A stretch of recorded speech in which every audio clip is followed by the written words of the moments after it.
The first time I saw her car roll through my ranch gate, I thought it was an honest mistake. People take wrong turns all the time out here. Long stretches of open country, gravel roads twisting through the valley, and just enough space between the fences to make someone believe they're on public land. But she wasn't lost. No, she was deliberate. The kind of deliberate that makes your stomach tighten, the kind that carries entitlement like a badge. Her name was Karen, or at least that's what everyone called her. Show board member, self-proclaimed neighborhood protector, the woman who believed the community existed for her rules, her standards, and her comfort. My land, however, wasn't part of her little world. It sat just outside the HOA boundary, private, independent, and mine in every sense of the word. I bought this ranch 10 years ago, a worn-down piece of land nobody wanted. The soil was dry, the fences half buried in dust, and the house leaned slightly to one side. But to me it was peace. It was space to breathe, to work, to rebuild something that couldn't be taken away. Every inch of it. The cedar posts, the creek that split the pasture, the old oak tree where my father once taught me to fix a gate hinge. It was my life's work. Then came the HOA expansion. New houses sprouted like weeds just beyond my east fence. Shiny mailboxes, manicured lawns, the smell of fresh asphalt. I didn't mind at first. Everyone needs a place to live, but the people who moved in brought something else with them. A sense that their order extended beyond their borders. Karen led that charge. She'd drive her white SUV through my gate without hesitation, taking a shortcut through my property to reach the highway. I caught her the first time one spring afternoon. She smiled as if she knew me. "Oh, don't mind me, just passing through," she said, her sunglasses reflecting my own angry face back at me. "Ma'am," I told her, "this is private land." "You can't drive through here," she laughed, not out of humor but superiority. "You really should be more neighborly," she said, then pressed the pedal and vanished in a cloud of dust. I replaced the gate latch that night, stronger and higher.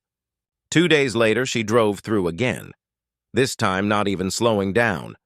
The gate clanged against the fence post, hanging limp like a broken arm. Something inside me snapped that day. I wasn't just angry. I was tired. Tired of being disrespected. Tired of being invisible to people who thought their money or HOA title gave them power over others. So I called the sheriff. He came out, took one look at the gate, and sighed.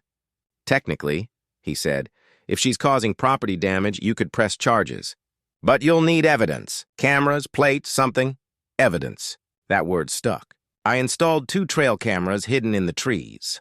Within a week, I had 6 videos. All the same white SUV, all the same smug confidence. I submitted the footage. The sheriff sent a warning letter, but Karen didn't care. She laughed about it during the next HOA meeting, bragging that country fences don't mean much when you're part of the community. That's when I decided she needed a lesson. Not out of spite, but out of necessity. People like her don't listen to words. They listen to consequence. So I set a trap, simple, clean, and perfectly legal. I built a new gate, reinforced with steel tubing, locked with a remote latch, and backed by a hidden tire strip just beyond it. Nothing sharp enough to injure, just enough to stop someone who didn't belong. For 2 days, I waited. The mornings were quiet, the air thick with that mix of dew and dust that only ranch country knows. My cattle grazed near the creek, birds darted between fence posts, and I felt that strange calm that comes before something inevitable. On the 3rd morning, I heard it, the distant hum of her engine. I stayed out of sight, watching from behind the oak. Her SUV approached, slow at first, then faster. She didn't even hesitate. The gate held unmoved. Her front tires rolled right over the hidden strip. A loud hiss, followed by a metallic groan. The SUV lurched forward, tires deflating in seconds. Dust rose around her like smoke from a battlefield. She stepped out furious, her voice carrying across the field. "You can't do this! I'll sue you! This is harassment!" I stepped out from behind the tree, calm as the morning breeze. "No, ma'am," I said. "This is private property. You were warned, multiple times." She froze when she saw the cameras. two mounted right above the gate, both blinking red. I wanted her to see them. I wanted her to know every word, every act, every step she took here was recorded. "Get those cameras off me," she yelled. "Not until law enforcement arrives," I said.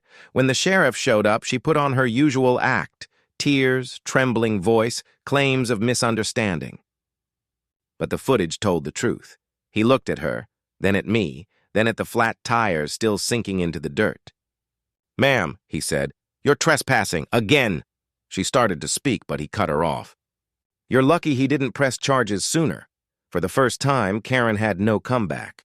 She stood there, silent, staring at the land she'd treated like her own shortcut, realizing, maybe for the first time, that she wasn't in control here.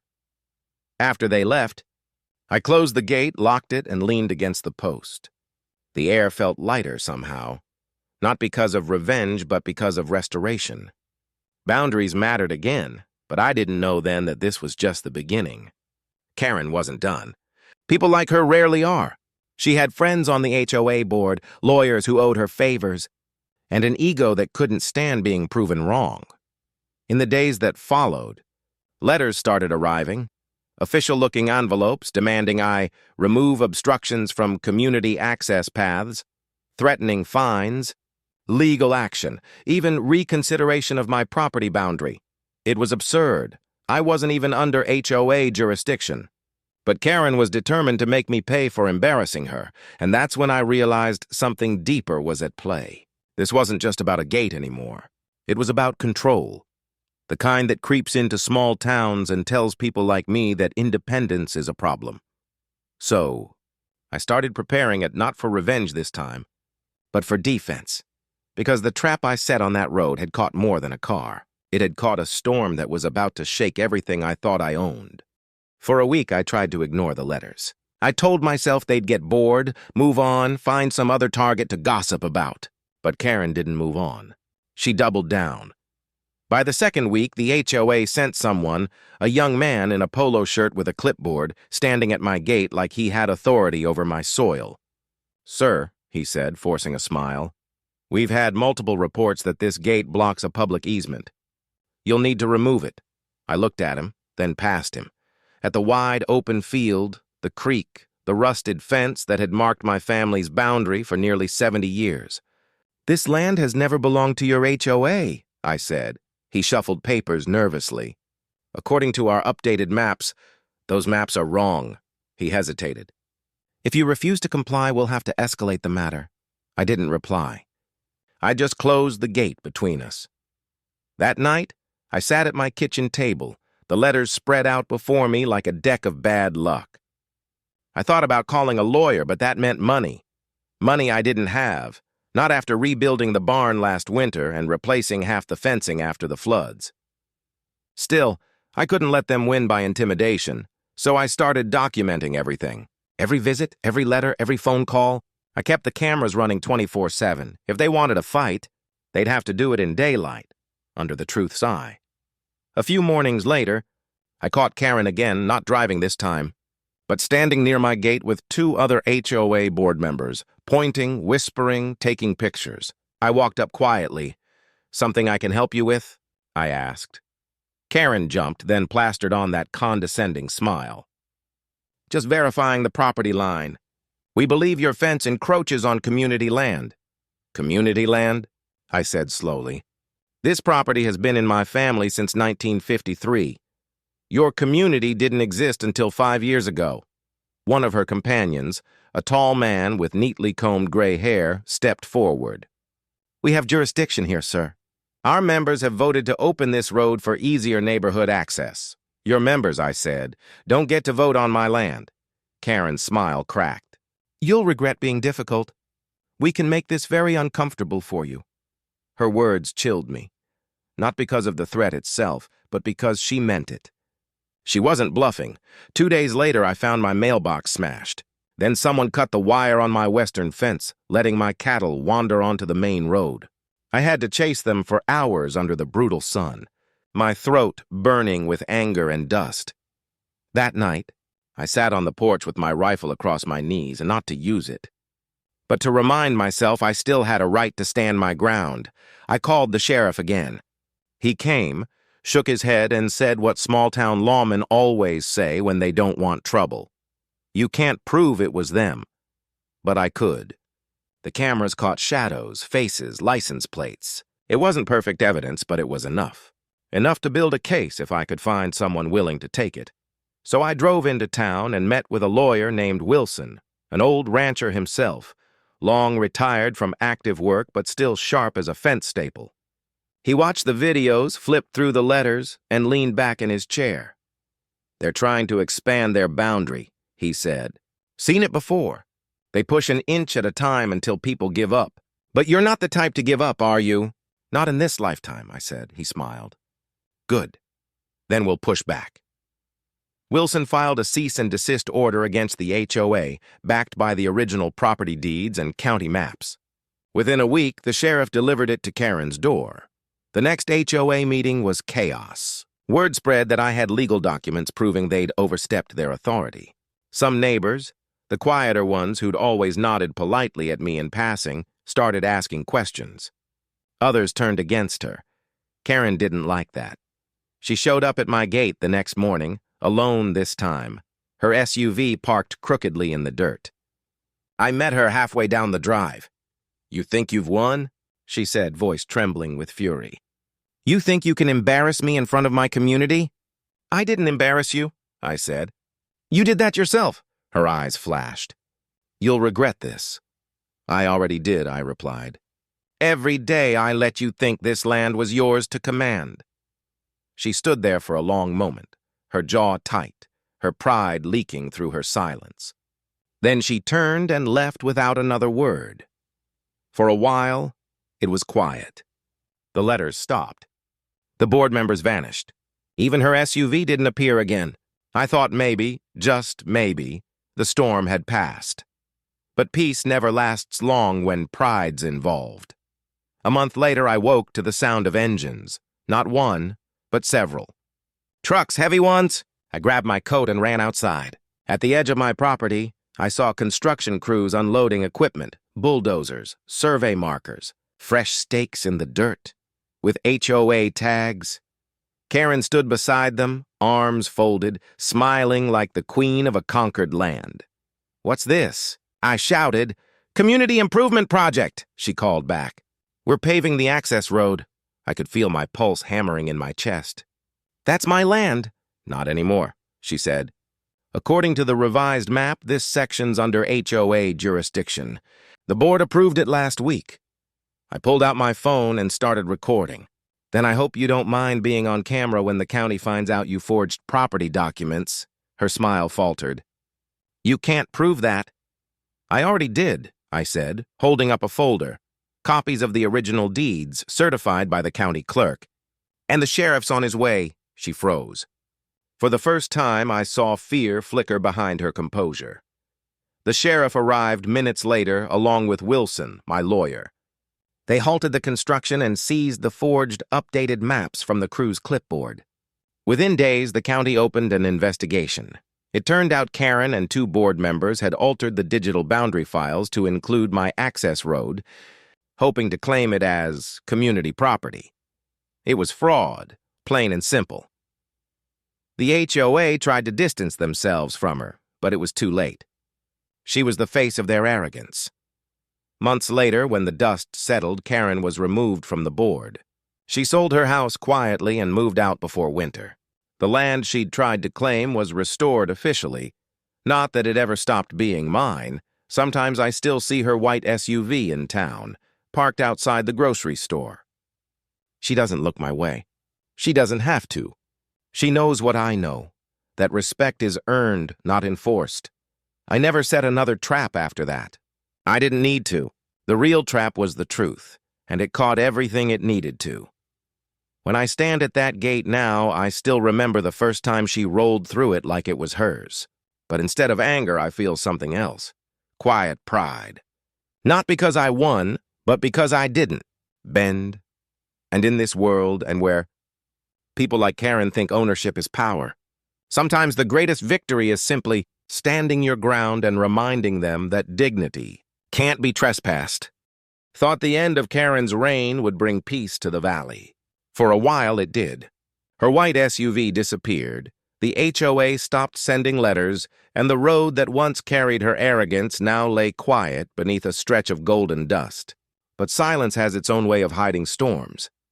A few months later, I started hearing whispers. Neighbors from the edge of the development would stop me at the feed store or wave me down at the gas station. "Heard you stood up to them," they'd say.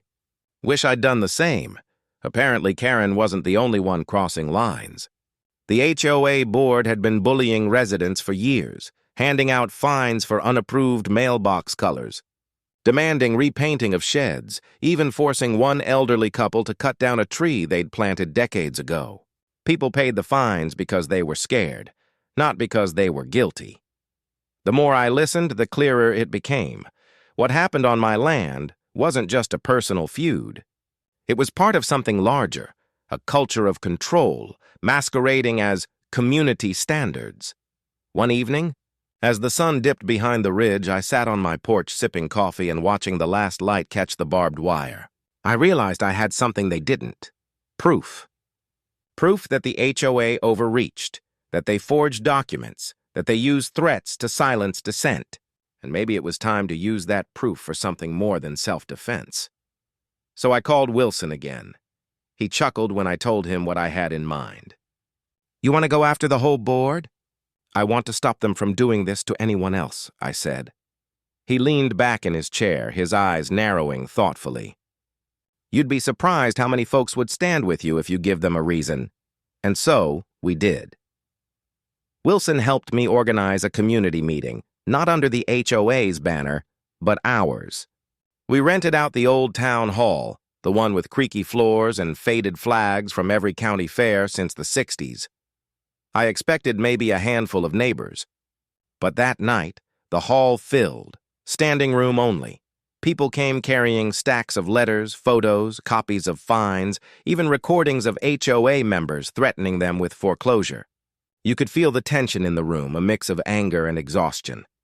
I stepped up to the podium, my palms sweating despite the cool air. I wasn't a public speaker. I was just a man who built fences and fixed tractors. But I knew what it felt like to be bullied in your own home.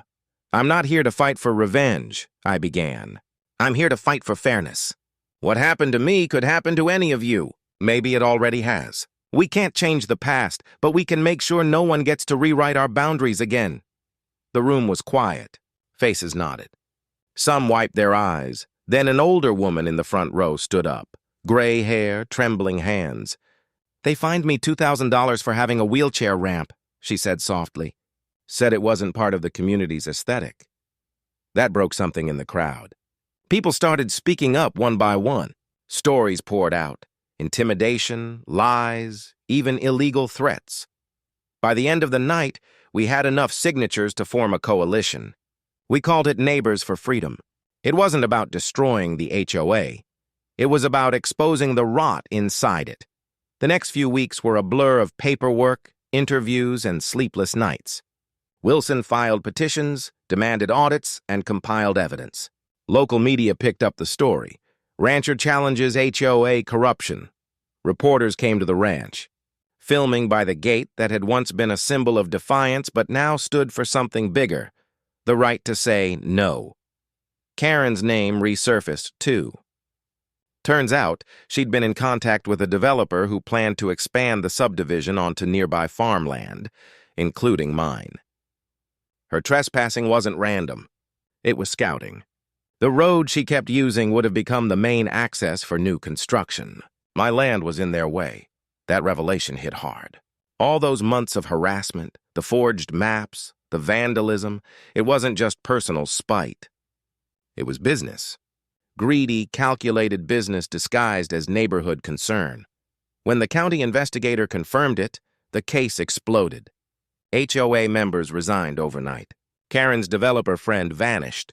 Even the sheriff, who once told me, "You can't prove it," came by one morning, hat in hand. "You were right all along," he said quietly. "We just didn't want to believe neighbors could do that to each other." I didn't say much. I didn't need to. Some truths don't need shouting. They just need time to surface. Months turned into a year. The HOA was stripped of its authority to manage community land. County oversight replaced its board. The new members, most of them folks who once sat in that town hall with me, promised transparency. Maybe they meant it. Maybe they didn't. But at least now people were watching. As for me, I went back to my work. The ranch needed attention. Fences to mend, soil to turn, cattle to feed. Life has a way of grounding you, even after battles that shake everything you stand for. One crisp autumn morning, I drove down the same road where it all began. The gate stood solid, the steel frame catching the sunrise. A pair of hawks circled overhead. The land felt peaceful again, honest. A new family had moved into Karen's old house. A young couple, 2 kids, a dog that barked every time I passed by. They waved when they saw me, and the woman called out, "Thank you for what you did. People talk about it." "You made this place better," I smiled, tipped my hat, and drove on. That night, sitting by the fireplace, I thought about everything that had happened. The trespassing, the threats, the fight for dignity. It wasn't just a story about a gate anymore. It was a story about boundaries, not just the kind made of wire and wood, but the invisible ones that protect our self-respect. When people like Karen cross them, they think they're untouchable. But truth has its own kind of gravity. It pulls everything back into balance, even if it takes time. And sometimes, the traps we set aren't meant to catch. They're meant to remind. Remind people that decency still matters. That a man's land, his word, his peace, they aren't for sale. As the fire crackled low and shadows danced on the walls, I realized I didn't hate her anymore. Maybe she was just another person lost in her own hunger for control. Maybe, deep down, she learned something too, but one thing was certain. The next time someone tried to roll through my gate, they'd know what it stood for. Not defiance, not revenge, but respect.